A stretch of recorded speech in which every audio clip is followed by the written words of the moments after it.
Good evening, everybody. Happy New Comic Book Day. Happy Wednesday, or whatever day you're watching this. Yeah. New Comic Book Day for us here. right now. And another good day. But for this Indie Comics Talk, we've got I guess, fourth time on the channel. MVP. I think he's coming for Travis's title, I think, right now, with fourth episode here. But Joe Corallo coming back to talk about the ending of Dahlia in the Dark and Neverending Party, both of which have trade paperbacks coming out very soon. Welcome back, Joe. It's good to be back. I forgot this was 4 times already, but yeah. I had to look it up because I was like, I know it's been quite a few. Your brain just deleted. Yeah. And then we've seen each other at Baltimore Comic-Con the last 2 years. Aww. I'm like, I don't remember how many times because of that. And then Are you doing Baltimore Comic-Con again? I'm not sure. I don't. When is it this year? They changed it. Here's the thing that's crazy. Oh. It's almost 2 full months earlier. Oh. It is September 7th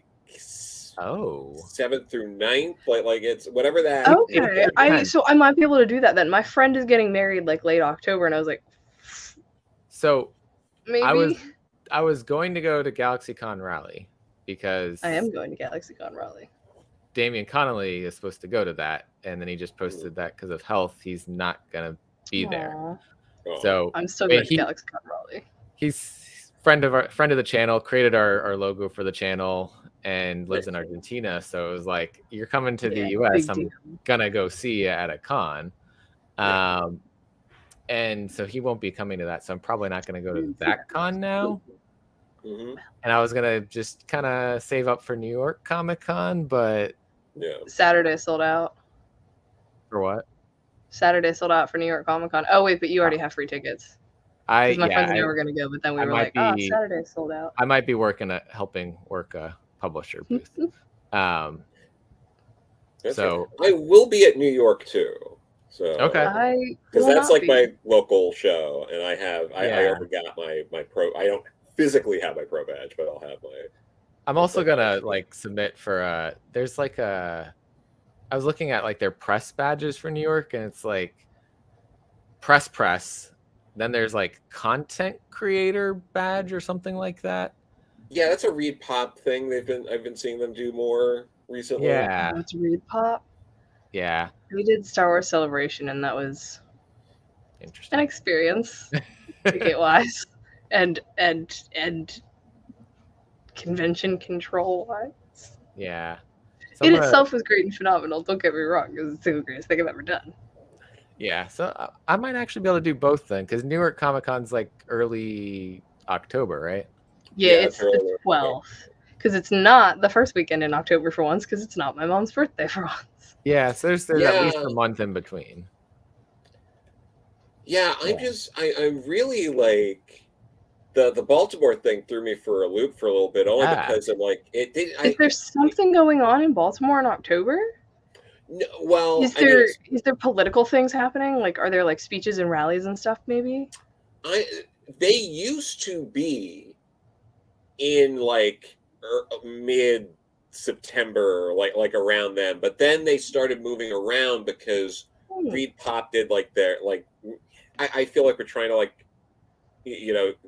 I think people figure out when the best time frame for it is. And then they had Keystone Comic-Con. They gave up on Keystone Comic-Con, but they were trying to rival that, so then they were moving the show. And so I wouldn't be surprised if they always intended to move it back if they could, but they were maybe locked in for a couple of years or whatever for that time. But there you go. Well, knowing that now, that might change my con plans for the fall. There you go. But no, it's should be exciting. I like Baltimore Comic-Con a lot, and I gotta I'm gonna have to bring some more stuff to get signed by certain people. Like Jose Luis Garcia Lopez is supposed to be there. I got him to sign a hardcover for me the last time, but since then they released that Dark Knight Legends of the Dark Knight was supposed to be open, so I'm like, I'm gonna have to get this signed too, because I have the Superman one signed. I haven't even looked at the Google like who's going. It's a lot of the same people. They always have like Ron Mars, Richard Pace, the Simonsons, like GalaxyCon. There's Mark a handful Waid. Of like all reliables. Yeah, Mark Wheatley, Mark Hempel, they're always there. John Workman's always there. David Pepose. David's always there. Yeah, so he's going to be there. I think he missed it last year because of like a personal conflict or something. Yeah. But yeah. I bet. Tony and Tony Fleece, Trish Forstner will be back. They were there last year. Nice. I need to get Trish to do a cover for me. Yeah, I had her do the one last year. Yeah, okay. Yeah, I do really like that con though, because it's a good time. And then there's also a lot to do around it, like in that area. Yeah. There is. And Mad Cave will have a booth at Baltimore. Yeah. So just saying. They had a booth last year, or did they have one the year before? I don't They had one. They definitely had one last year because remember, Chaz was there. They had a group signing for Lower Your Sights. Chris was there. Well, one of the Chris's was there. One of the Chris's. The one that does their Whatnot shows and retail relations. Yeah, he was there, but they did the Lower Your Sights signing. There was a group of us because was it Bob Franz and who else was there that I saw? Sean Von Gorman was signing. Kevin, who's the other Metal Shark bro. What was it? And Chaz, Kevin and Bob. Bob and Kevin and Chaz lettered it, so it was like a bunch of the Metal Shark bro people.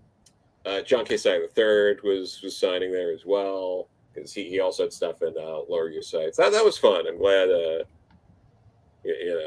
got to do that, and so they'll be back and with more product, and the Dahlia in the Dark trade will be out by that show. So, before that show, because that should be coming up within the next 2 months or so. The trade for Dahlia should be out end of July, maybe very beginning of August. It depends, because like Amazon gets things on different dates than stores, so it's like kind of spread a little bit. But remind me who the publisher is for that. I should know this. Yeah, Mad Cave Studios published Dahlia. So they also started distributing through Lunar as well. So if people order it through Lunar, it comes out a week later through Lunar. Okay. Don't ask me why. Lunar and Diamond just don't like to line things up. Everyone's switching over to Lunar. Did y'all hear the news? IDW is going over to Lunar. I thought IDW went with... Wait, so they're not doing the other place? They were Penguin? PRH. Now they're doing both. They're doing PRH and Lunar. Okay, so instead of Penguin and Diamond, they're doing Penguin and Lunar. Okay. I can't.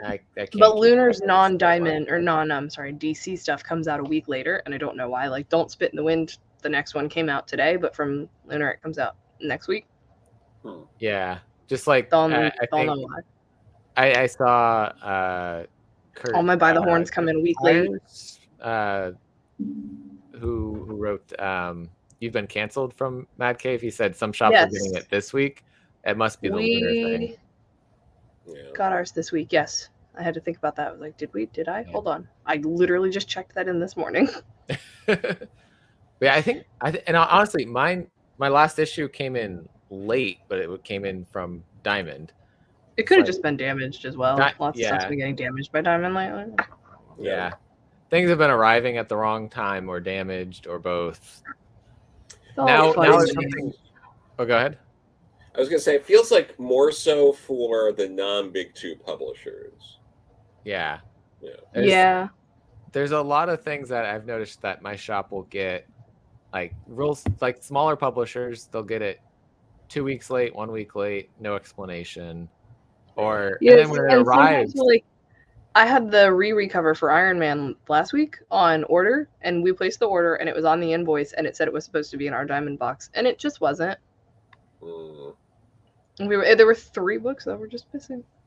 There were 2 smaller publisher books that I had on my pool for this week that got shorted. Thankfully, for some miracle, they got their books in and like checked in on Monday, and they put in the like have been shorted, and they arrived while I was at the shop today. Yeah, a lot of our reorders will come in like if you place them on Monday or Tuesday. If you place them on Friday or Monday, I shouldn't say Tuesday. They're in by Wednesday afternoon. But yeah, usually for them it's usually like 2 weeks later than they get the stuff that was missing. Lunar is always like 2 weeks. It sucks. Yeah. Because they only ship your 1 weekly order. Yeah. So if they're like, well, we already shipped it for next week, because you get your books for next week on like Wednesday or Thursday. Like I already have books for next week. Yeah, they're super early. I don't understand it. But yeah, so anyways, coming back to Dahlia. Yes. Wrapped up, I guess, so I don't even remember the day it wrapped up anymore, but sometime in the last 2-3 weeks. Yeah, no, wrapped up end of May. Yeah. So yeah. And this wasn't on your best books of May? Oh. Yeah, what? Well, you're not gonna be biased? Didn't put your own book on the list. Other people mentioned it, so it was fun. Yeah. You absolutely can rip yourself up. Yeah, very, very well done ending with this. Thank you. Yeah, no, it was. There were, as you may have noticed, there were a lot of plot threads that had to be. But I always like seeing how it weaves. Yeah. And it didn't feel like it was 20 plot threads thrown together in like one plot thread had to be put together on each page in order to make it work in time. And sometimes series feel rushed if they're limited on the number of issues. I think we actually talked about this last time, talking about Dahlia, and that you wanted to make sure that you could spend the time needed to put everything together and get the right ending out there versus a rushed. There's no like that's all, folks feeling at the end, like we're done. Yeah. Solved. No. We did it. Yay, go team. Yeah, no, for sure.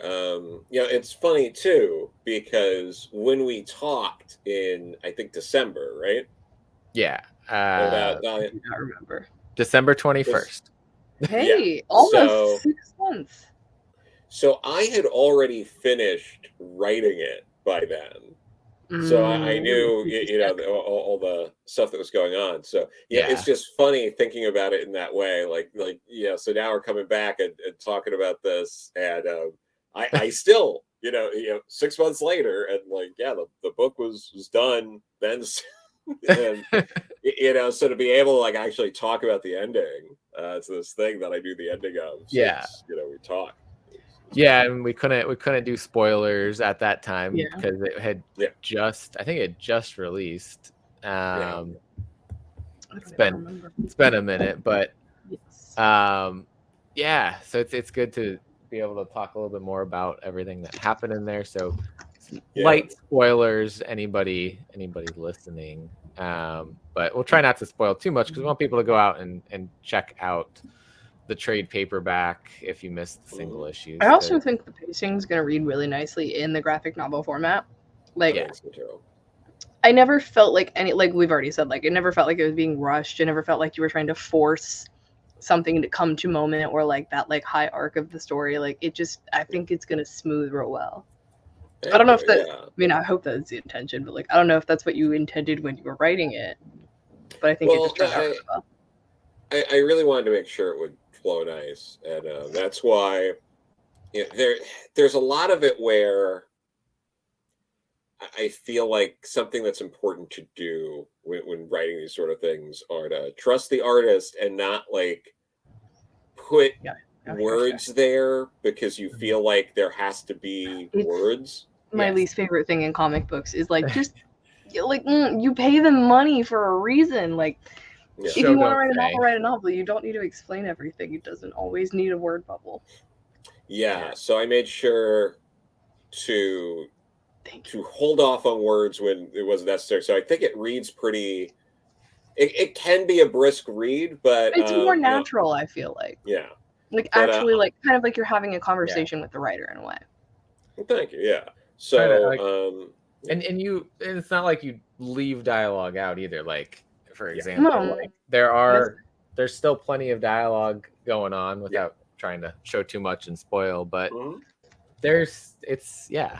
but the thing that bothers me is when it is I'm going to tell you exactly what I'm showing you. It's like, but I'm looking at it. I see it. Come on. Yeah, and like, you know, also gotta make sure I mention Andre Milana is the artist on Cobra Commander.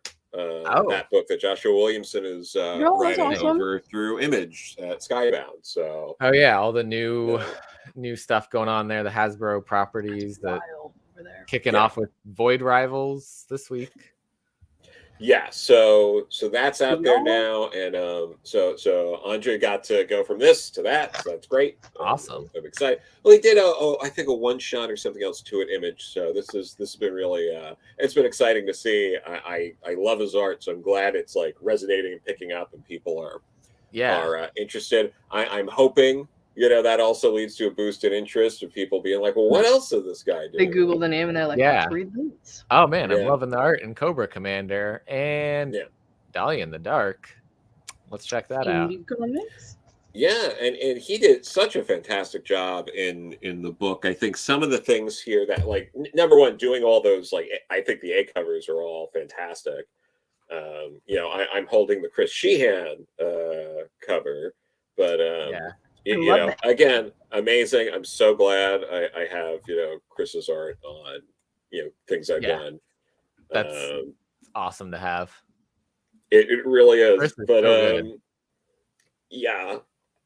did the they did the tour variant for She Said Destroy that Liana and I used when we went on our Midwest tour in like 2019. Nice. So yeah, and that I think was one of their first like published like covers. Oh wow! You know, Chris's. So you know, it's definitely early on, like before. I don't know why. I just assumed that they had been doing art with comics for a lot longer than that. For like self-published stuff and some smaller press stuff, but in terms of like getting something like. You know, a publisher like that was one of their first big breaks, but which was just incredible. They did fan art, and Tim Daniel another good example of that. Oh yeah, doing a lot of self-published before he finally got into Marvel and everything like that. No, for sure. Peoples, David. Oh yeah. Sorry, Destiny, New York. Maybe I need to. I met David, and I probably said this on another one of your live streams, but I met David at the Ringos in 2018. He introduced himself to me. It was very, very nice. And, we've been friends since then. Yeah, he's fantastic. We were gonna actually have him on to like do something entirely like we never talk about specifically Marvel DC books, but he was having his big Savage Avengers moments, and we were gonna have him getting his Conan moment on and talk about it, and then his pipes flooded or something terrible happened. I remember that, and we weren't ever able to reschedule. So in the future, I want to talk. We'll ask him about it next time we have him on. He's excellent. Also, I really want to see the end of his self-published DOZ. Sometime soon. Marvel's probably keeping him on pace with a lot of things, though. And this is ours now. Oh yeah, for sure. But it's all. I mean, he's really excited about that too. It's all coming together. So yeah, he's getting to do some Venomverse stuff, all that. Yeah, but yeah, it's good to see the creatives of all sorts hitting that. Anytime I see his name on a book, I just get like, I know him. Look at me. But yeah, what was it? Oh, was it also just one? It was this page here. I'll just show, like the designs that Andre came up with for like the soldiers and all that. that was like all him. I mean, I put together, I compiled images of things to be like, let all this sort of like, inspire you, and just came up with some really incredible designs like those that I think are really, iconic, that really elevate the series as well. But character designs are all great. The like facial expressions on everyone, just the artwork is just top notch. Yeah. Well, thank you. So you had a I feel great, like you've always great consistently had like great artists on the things that you do. Yeah. Thank you. No, I've been very lucky. Or at least the ones I read that you do. Yeah. No, for sure. I mean, even yeah, Liana, that was great. I'm hoping to catch up with Liana when they're back from Heroes Con, because they're going to be there. Anyone listening before Heroes Con, if you're going, are you going to Heroes Con? I am not. I have to go there one of these days. Like, I do too, but it's Father's Day weekend this year. I keep saying I'm going to go, and then I get closer to it, and I don't have the money to do the trip. And and I keep forgetting that it's coming on Friday, because that's the drink and draw, and then I can't, and I'm like, well, I don't want to go then. No, but I do the same thing. What was it? I say every year, like, this is the year I'm going to go. Yeah. Like, I'm smart in that I never like post that anywhere. Oh, see, I said it. I said it on here. Probably you can watch. Here's the thing, right? The three of us right now. Next year, the year we go. 2024 is the year. That seems like a heroic year. It's just consistently next year. Yeah, because like the other thing too, it's like it's a little like, it's not that it's super hard to get to, but it's like a little harder than like 6 hours for me for a car.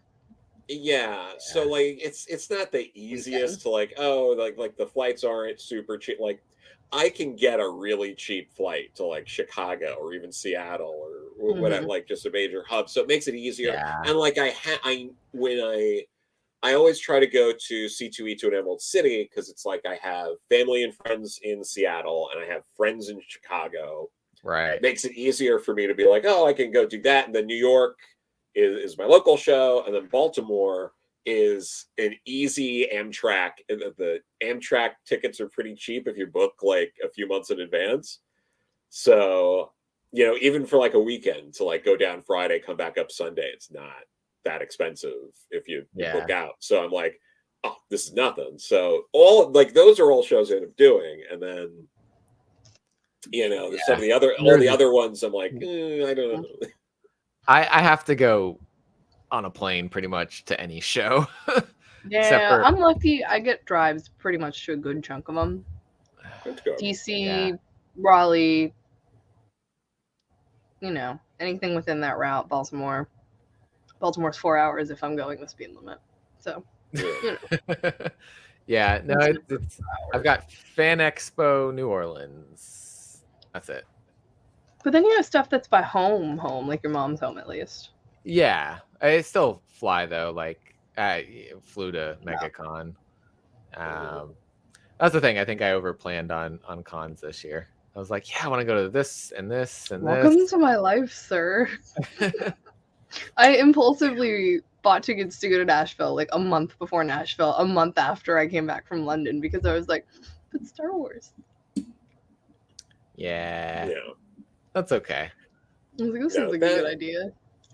Yeah, because like they're fun though. I should try to do MegaCon sometimes too, because like that's Orlando, right? Yeah. At least there's some other stuff to do there. It does seem like a fun one every year too. There's other stuff to do, and I do have family that's not too far from there. So again, like whenever I travel for some of these, I'm like, it'd be nice to also see people. Yeah. But like it was funny because I had to do C2E2 because it conflicted with MegaCon. They were the same weekend. Yeah. And so I was talking to CB Sobalski after a panel, and I was like, I know they're both happening at the same time, but the food is so much better in Chicago. And he was just like, I know. And we just talked about different, you don't eat enough barbecue, sir. You know, well, for MegaCon compared to listen to Chicago food. Barbecue is a religion, and I will fight a man over it happily. I would much rather have some pulled pork than a hot dog on any given day. What about the hot beef?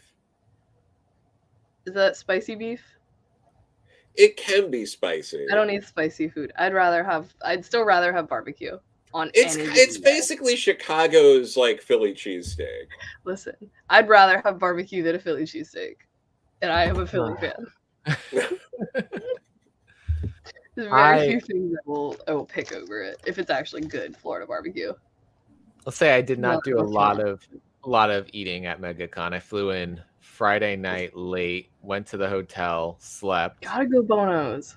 Got up Saturday morning, went to the con. I don't remember if I had lunch or not that day.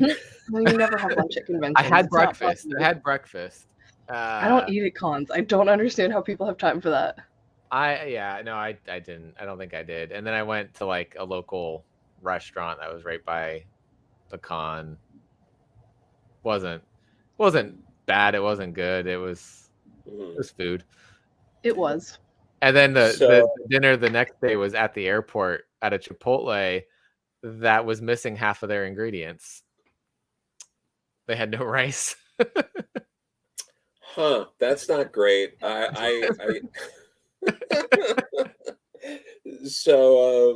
God, that's funny. Good time. No, but at Emerald City though, and Seattle has some pretty good food too. But this was crazy to me.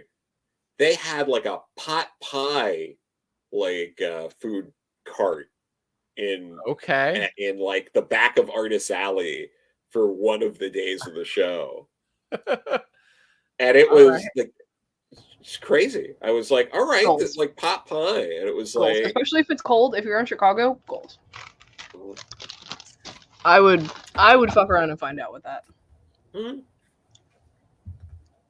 That sounds fun. Much better than like the regular con food. Like, here's your $10 slice of pizza or your $16 chicken tenders. Yeah, but okay. So when I was at C2E2, there was a churro stand, and I didn't know though. I was like, when's the last time I had a churro? What? So Disney. I was like, kind of circling around because it was like supposed to be open and it was opening late. So like I kind of like, circled around, like did some other stuff and like, because I wanted to make sure I got on the line before like it got really long. And then so it eventually is open and there's already like a line, but it's not too bad. So I'm like, all right, I'll wait on the line. And this woman in front of me turns around and goes, when's the last time you had a churro? And we were just like having this like conversation about that. I'm like, I really can't remember. She's like, I know, I can't either. That's why I'm on the line. I'm like, me too. That's why I'm here. Cons bringing people together with churros. Absolutely. Pretty good. I want to just do a little Google real quick. Are any of the Mexican restaurants still open? I think Dairy Queen do churros. Flipping through something on like Uber Eats or something recently, and like churros popped up, and I was like, "Oh, this is tempting." Always a good idea. I did not do it, but I will have to in the future. Food. Yeah, I say having just snacked on an entire bag of Cheez-Its. It was needed. It's always needed. They're Cheez-Its. So besides Dahlia in the Dark having its trade releasing coming soon, the Neverending Party is getting a release also through Dark Horse, right? Yes, that's going to be through Dark Horse because Comixology has their agreement with them to put out the floppies and trades through them, so that the trade will be out. I feel like that's even sooner, right? For the next couple weeks.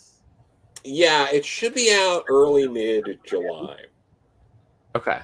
I remember ordering it a little bit back. That's why I was like, it either hit FOC this past Monday, like the one that just happened, or will be this week. Yeah. I think it just happened. Okay. Makes sense. Yeah. Nice. But I am excited for that to finally be out, because that's going to also bring in a new audience of people who waited to read the physical version. Right. So I read very little through Comixology. This is probably the exception because it was your book. Okay. And I knew about it. A lot of the times there's probably stuff I would read on there, but I just don't. I don't use that. It's not on my radar because I don't go on there. And so so I think you're right. The people that are waiting on releases in the physical form are gonna want to hop on it. And your co-creator on this, Rachel, I know unfortunately passed away this year too. Yeah. She passed away April 7th. So it's bittersweet, but I'm glad it's going to be out there. I think it'll, I'm hoping that new people check it out and see her sort of final comics work in print. Yeah, I think that it's good that she gets one last thing out there. Yeah, one full complete thing too. Yeah, absolutely. It's nice that's finished and all that. Eva Cabrera did the art, the line work for all of it, and Claudia Guerre, who's a frequent collaborator of hers, did the coloring for 2 through 5 with Conzarosa on the colors for the first issue. But then Zach Sam lettered the first issue, and then Micah Myers did the rest of it. But yeah, it was great to work on together. Oh, and Noah, the editor on that, got hired by Marvel as an assistant editor a couple months ago. Awesome. Yeah. So all of your people are going to Marvel. So where's the Marvel book for you? Right. That's surprised he's actually going to DC. Yeah, just to be different. That's what I keep emailing Marvel, and never hear back at it. But no. Awesome. Well, you will see this in a few minutes. Hello from the future. But but no, it's it was great getting a collab with Rachel on this. We I'm sure I've mentioned this in interviews or other things about it, but what we got to do is talk about every issue on the phone. I take notes and do the page breakdowns. Basically write a couple of lines of what would happen on each page, and then we would have a follow-up and pick which pages we were going to write, and we broke it down evenly. I think she may have ended up writing a couple more pages overall, but we broke everything down, and we're just like, because it would break down to scenes, because we kept things to the scenes. Like, okay, this first part's 3 pages, so I'll do that, and then there's a 5-page part, and you'll do that, and then there's a 2-page sort of flashback, and I'll write that, and then you'll do we did it that. That's I always it's one of those things when you have the co-creative process, 2 creators working on writing it, it's always a question, because I feel like everyone breaks that down different. Oh yeah. I know some people that they're like, I write out all the what's happening, and the other person comes in with the dialogue and kind of scripting and whatnot. But I like that you guys were able to make it cohesive, but breaking up the scenes, and it didn't feel like there was ever a different voice happening there. I didn't feel like you were writing completely different style than she was writing. Yeah, no, thank you. I think it gelled pretty well, and Noah is also a thank for that. Having him be able to look at things and keep everything consistent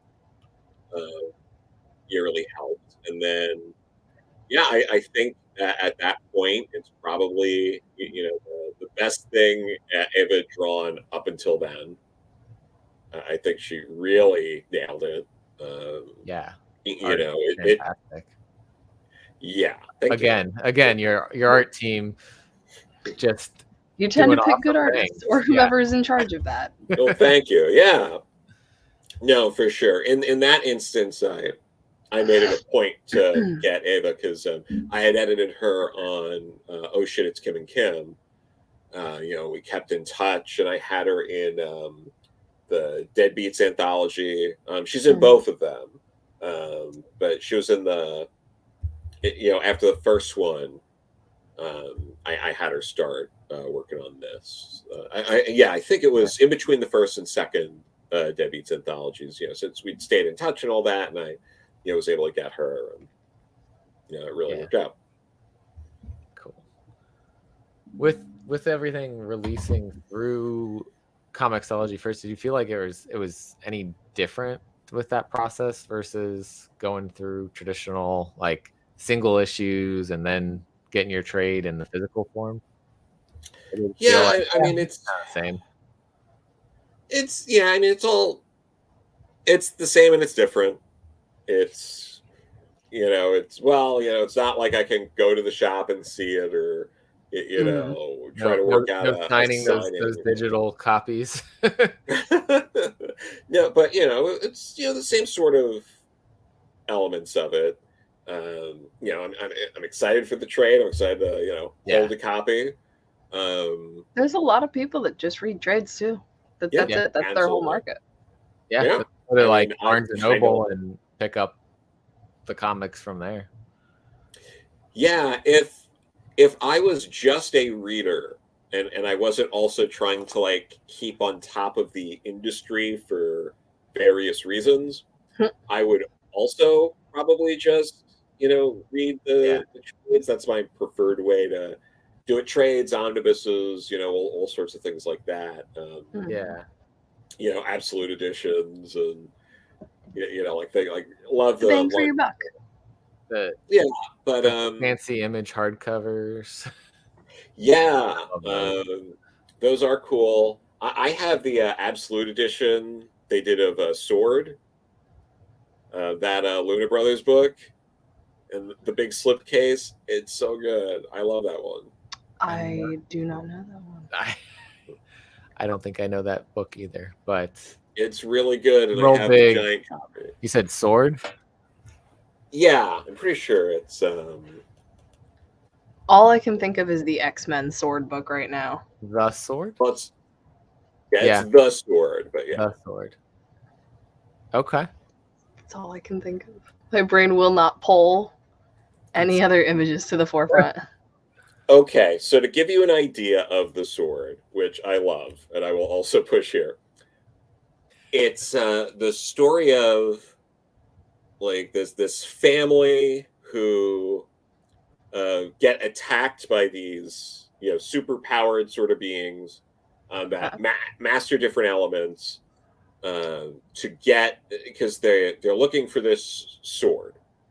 And the father's all like, no, I have no idea what you're talking about, all that. They kill him, they burn the house down, but one of the daughters survives and is horribly hurt by everything that was going on, and finds the sword in this like secret room under the house. That's how she's saved. And when she holds it, it heals her.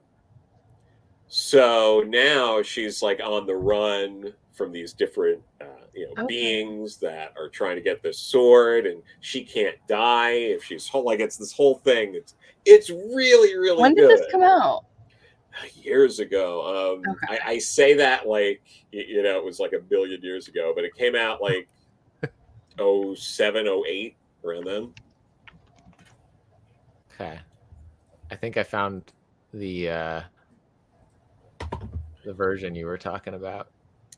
Yes, that is the version I have. It's really nice. That's beautiful. Okay. Yeah. I love a good fancy hardcover. I do too. Yeah, that an Image does them so well. Oh yeah. But Boom does them very rarely, but every now and then. Yeah, every now and then Boom does them. DC only does them, and then 6 months later they do their soft covers. Hey. Yeah, I need two. I total? need DC to do more of those kind like of a good things for some of hardcover. their. Actually, I should be getting. I backed the Kickstarter that vaulted for Michael Moressi's book. Oh, you're killing me Barbaric? because I own it No. and I have a bunch. No, the Space Wars. Wasted Space. Thank you. Mm. And it's a hardcover. I'm excited to see how it comes out. It's got a. I'm hoping for like real good. There are quality. books I wish I had in hardcover. Like I wish I had my Zatanna books in hardcover. I don't even know if they've ever done them outside of like a giant omnibus. Mm-hmm. They should put those back. Yeah, and like I think Mad Cave's only done one hardcover ever, and that was Nottingham Volume 1. Yeah, I think so. And now I'm like, I need Volume 2 and in the hardcover also, so they can match each other on my shelf. All my Laurel Opus is hardcover. Yeah. It's a crazy cool hardcover. Have you guys ever seen the Fantastic Four #1 panel by panel hardcover that Chip Kidd put together? Yes. I know what you're talking about. We don't sell it, but somebody else was telling me about it, and they brought it into the shop. Yeah, I'll show you because I have it right over here. Yeah. It's not so much that it's massive, although it is absolute edition sized. Okay. But it is. It's just one panel per page. Yeah. It is. Yeah. It is gorgeous. It is like blown up like this. It vaguely reminds me of like a children's book. Yeah. Like in the best way possible. Yeah. It's so crazy. And it's on sale really cheap on Amazon. It's like $14. I think we briefly talked about it on another show, and then I ran into it at Barnes and Noble like a couple days later, and I was like, that's what you're talking about. Wild. Yeah. It is so nice. And you get the whole issue done just normally in the back as well. Plus, Tom Brevoort gives commentary on every single issue, like page throughout the issue. Okay. Yeah, it's really good. It is your favorite thing that you own. It's one of my absolute favorite things. I have a bunch of favorite things that I own, but that is definitely one of them. What do you say? The whole house. None of it can go up. I do have an original page I had framed of Leonard. It's a Leonard Kirk page with Jay Leaston on the inks, which I bought it from Jay, from Peter David's X Factor run. And it's just an army of multiple men all holding swords. That's fun. And I absolutely love it. I got them to sign it, and I also got Corey Pettit, the letterer, to sign. So I had Peter David, Corey, Jay. So like it's a nice piece. Nice. I've started getting a little too into original art. Yeah, I hear you. Like I am also too into original art insofar as like I need to just not get it because this little thing over here is you cannot see it, but it's Tech from Bad Batch, and it's an original piece. Very nice. Liana did this. He's so small in the gallery wall. Yeah, and then there's just this wall of originals up there. Very cool. Pretend my Dr. Afro original inks is over here. It's framed, but I haven't put it up yet. Damien did this this Spider Punk up here. It's just funny is I asked for that like well before Across the Spider-Verse and everything, and it arrived right before all that, and then now Spider Punk is everybody's favorite. I'm like, this is true. He's even cooler under the mask. He was my favorite before. Not favorite, but I liked him before. Yeah. Yeah, that's fair. Spider-Gwen's still my favorite. Yeah. She's still top tier. Yeah. But yeah, Cross the Spider-Verse. Just so good. Justice for Silk. Justice for Silk. Justice. Once she actually gets to the screen in any form, I'm gonna be so excited. Mm. So what you got coming up now? You know, you've got these two wrapping up. Anything else coming up and announced soon? Hopefully, I am wrapping up graphic novel script. I can't get into, but a lot of the art's already done. It's really nice. Can you tell us who the publisher is? I don't think I can tell anything yet, but broad genre. I mean, it's definitely okay. It's YA. I can say that. Okay. Oh, is it going to be in singles or is it just going to be a graphic novel? It's a original graphic novel. Okay, I know a lot of YA is usually just OGNs. Yeah. Mm-hmm. So I'm excited for that. That's awesome. I have another graphic novel I am also writing, but that's earlier on in the process, so I can have to say even less about that. It exists, but it's happening. It is currently being worked on. Yeah. Oh, I can also mention if anyone checked out the DC Pride anthology, they had a Rachel Pollack tribute, and I did write one of the 6 tributes in the back. I didn't even collect that. I just got that today. Mine's over there. Yeah. So guess which cover I got? The Jen Bartel foil Harley Ivy cover. Look, we all got each of the covers, guys, except for the egg. Nice. Fucking egg cover. Very nice. Awesome. I have not gotten to look through it yet. All right. Yeah, no, you're good. I read it, but I don't think my brain actually put 2 and 2 together as I was like reading the things. It is okay. It's just like, oh, that was so nice. Okay. Yeah, but no, it was I'm really glad. It was very nice that it worked out. We were able to do that for Rachel.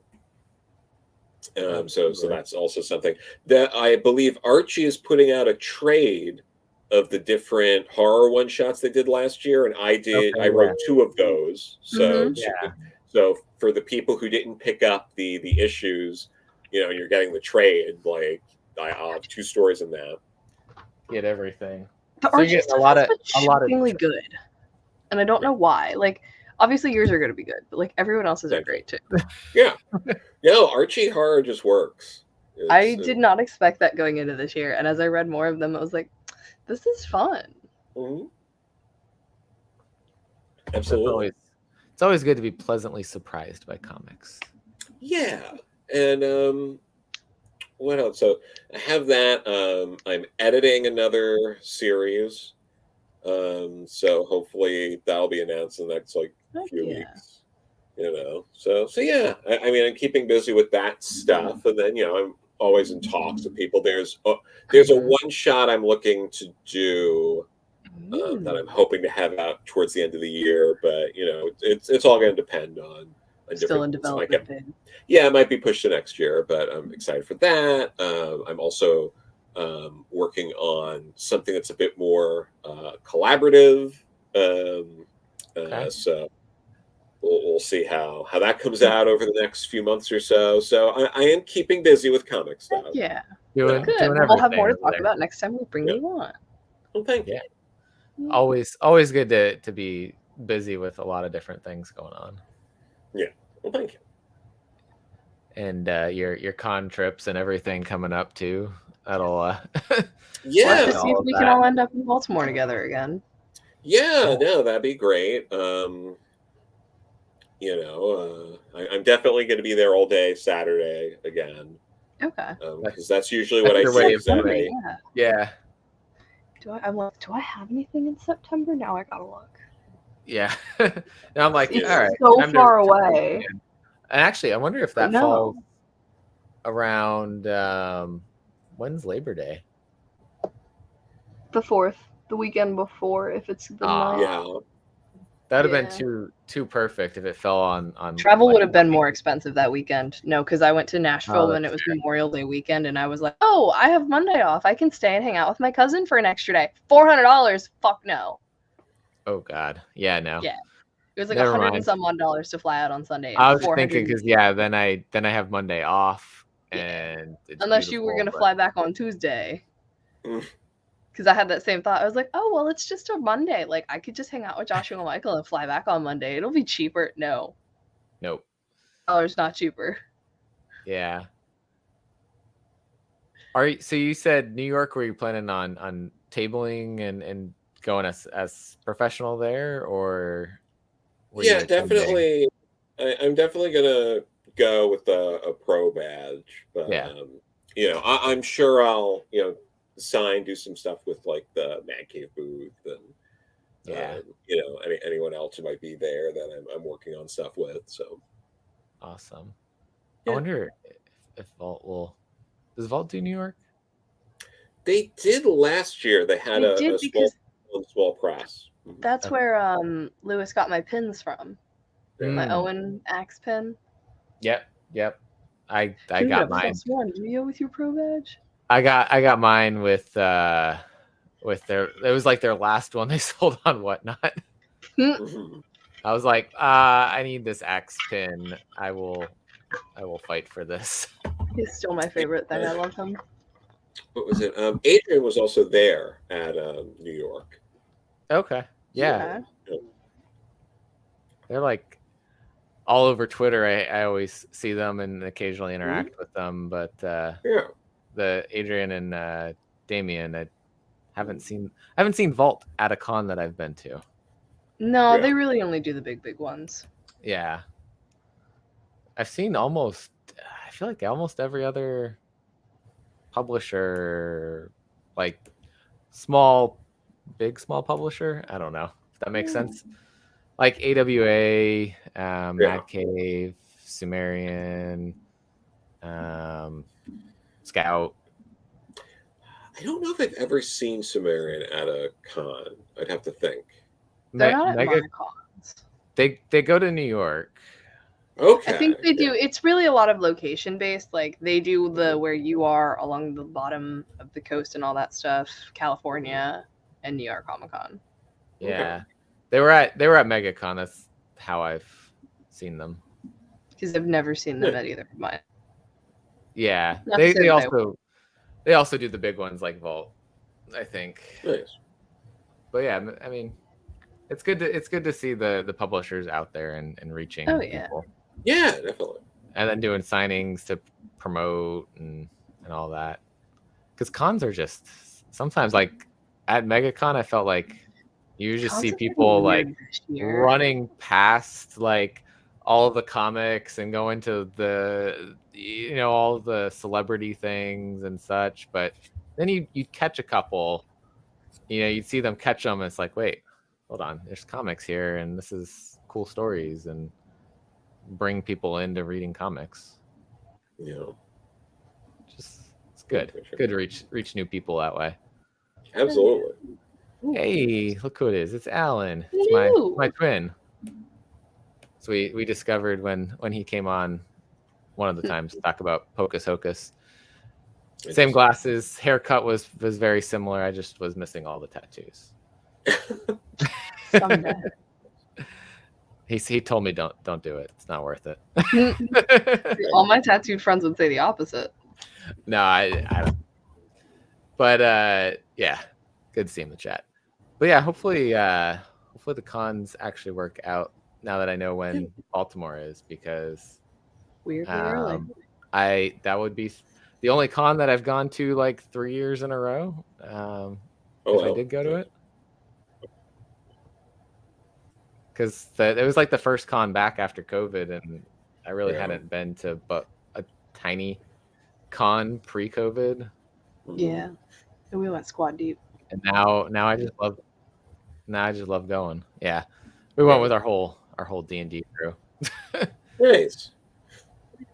That was good. Yeah, played D&D Saturday night at that con. Nice. Saturday, Friday. Yeah, I don't remember. Domino's didn't deliver for 3 hours. Oh, man, that was chaos. Wow. My blood sugar was tanking. Both of us are like, sugars are like dropping. We're There's like alarms going off. eating like Starburst at the table. Yeah, that was fun times. But the game was fun. That's good. That's what's important. It was an experience. We all loved it. But you're also still staying busy with. I know you're saying you do stuff with pop culture philosophers. Mm-hmm. Talking comics over there. Yeah, I talk comics over there. I'm on a lot of their movies. I try to get on at least like once a month for their like movie. Oh yeah. So the next one I'm on there for was my pick. This is the second movie I've got to make them watch. The first one being Satan's Little Helper, which is a great low budget horror film from like the early 2000s. Okay. And this time I'm getting them to watch Gandahar, which is a French animated film. It's the last feature-length French animated film from René Deluxe. I might be butchering the last name, but he did Fantastic Planet's probably the big one that people have heard of. He did Fantastic Planet. Was it Time? Why am I blanking on the name? It's like the Time. I can just ask Google. Because why am I going to just Time Masters? I remembered it before I found it. Yeah, so Time Masters, and that one is the designs were all done by Mobius. I was just gonna say that looks very much okay. I was gonna say very much like the Inkle, because I just read the Inkle recently. Yeah, it's that explains that. Really good. It's really good stuff. If you're not familiar with French animated films, I highly suggest his 3 features because they're all really great. But Gandahar is very like heavy metal. It's very it's based on like a short sci-fi story called like Gandahar and the Metal Men. Is it a space opera? A bit. Okay. Caroline's like, it's really I'm down to clown with a space opera always. Yeah, it's very. I would watch God's space opera. Yeah, it's all gorgeous stuff, and the English translation was written by Isaac Asimov. Oh. Yeah. Okay. Hello. Yeah. So yeah, Gandahar is really, really good. Okay. Where can I watch Gandahar? Weird stuff like that. It is. I think like I found that kind of stuff to stream without too much difficulty. So nice. Yeah. The more you know. Yeah, but absolutely, those are all worthwhile. I like a lot of different... stamp of endorsement. Yeah. Yeah. It's but I love all those different kinds of animated films from all over. Like I finally watched a few months ago the what was it, the Snow Queen, the Soviet era film. Okay. That inspired what was it? It's the movie that inspired Miyazaki to want to make animated films. Okay, I have not seen this before. Yeah. Okay. Was that? And that's another one you should be able to stream pretty easily from like it's in the like 1957. I want to say. Okay. There's a newer animated. Yeah, there's a 2012 and there's a 2002 one that immediately. No, one that looks exactly like Frozen. I know. I saw that. Yeah. Snow Queen 2012. Yeah. Discover the dazzling story that inspired Frozen. That's how they sell that movie. Yes. Okay. There's also a 95 one. I suggest you put Miyazaki afterwards, and it'll come up with more what you're looking for. I was like, this makes more sense. Yes, I feel like yes. you always bring new things, new storytelling things that I've not come across before, like the French animated films I've never seen before. This thing right here. Good to see. Yeah, I've never heard of the Snow Queen, but now I'm like, I have to watch this. Yeah, if this is what made Miyazaki who Miyazaki is, sold. Give it to me now. That is a good way to sell a movie. You will absolutely get how he got inspired by that by watching it. Okay. Yeah. Okay. I've got a list of things to watch now. Yeah. Awesome. Well, good. Thank you. There we go. We'll end on that note. That's good. Everybody go watch Snow Queen. Be like we all Miyazaki. gotta go watch these things now. Please do. Yes. Where can people follow you and see what you got going on and let you know how much they love Dahlia in the Dark and how much they love Neverending Party? Sure. Definitely.